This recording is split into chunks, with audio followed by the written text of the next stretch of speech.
There was such a clatter. A noise so dang loud it made the cats scatter. I ran to the window to see what was here. I pushed out the plywood I nailed up last year. That's good. The moon filtered through the tall Georgia pines. A cold drop of sweat rolled down my spine. When I looked up, I could not believe the vision I saw this calm Christmas Eve. I blinked my eyes twice, took a swallow of beer. There on my roof were 8 tiny reindeer. I backed up real quiet so they wouldn't run. I whispered, "Llewellyn, take my gun." Is it Llewellyn or Llewellyn? Llewellyn. Okay. But before she could reach it, I heard a loud shout. I heard the dog's chain snap and all hell broke out. There was screaming and snarling and yelling and cussing. The kids woke up and they started fussing. The cat must have jumped 8 feet off the floor. When something came flying right through the front door. Like a tornado, it spun round and round. And lashed on tight to it was my old blue tick hound. It's a kind of a dog. That's a treater. Into the bedrooms and down the small hall. White hair and slobber was stuck to the walls. The dog must have killed it because it finally stopped. What we saw made our eyes bug and all our jaws dropped. On the floor lay an old man, all torn up in a red suit. His white beard was chewed up. He was missing a boot. He was coughing and wheezing, and so he weren't quite dead. He was mumbling something and holding his head. The blue tick was panting and licking his paws. When the kid screamed out loud, "Hey, that's Santa Claus!" I set down my beer and I rushed to his side. My wife and my kids stood there, their eyes open wide. I hefted the old man to my favorite big chair. My wife got some peroxide. I gave him a beer. It took a few minutes for him to come to. His cheeks got some color and his lips weren't blue.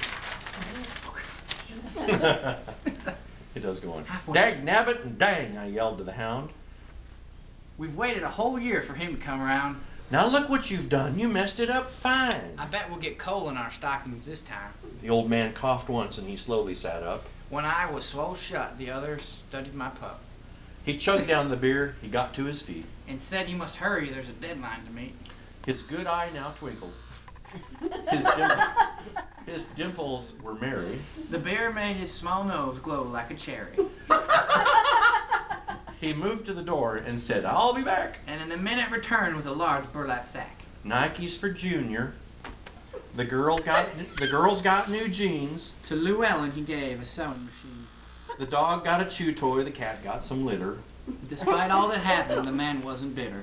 Then turning to me, he said, "Look on the lawn." I sighed and wondered what else could go wrong. I could just about see in this cold moonlit night. But my eyes finally focused on a beautiful sight.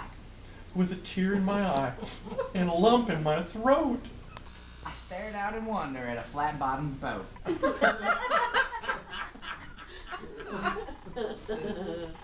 When I turned around to thank him, he was nowhere in sight. I was feeling so guilty for what happened tonight. Then out in the darkness, I heard sleigh bells ring. I wondered if I'd ever get to see him again. So I'm telling this story and passing it on. So the spirit of Christmas won't ever be gone. It really don't matter the clothes that you wear. What matters is inside, if it's warm in there. It really don't matter if you're big or you're small. As long as your whole heart holds enough love for us all. It really don't matter the color of your skin. The world is a rainbow, you'll always fit in. I guess what I'm really trying to say is that the spirit of Christmas should be every day.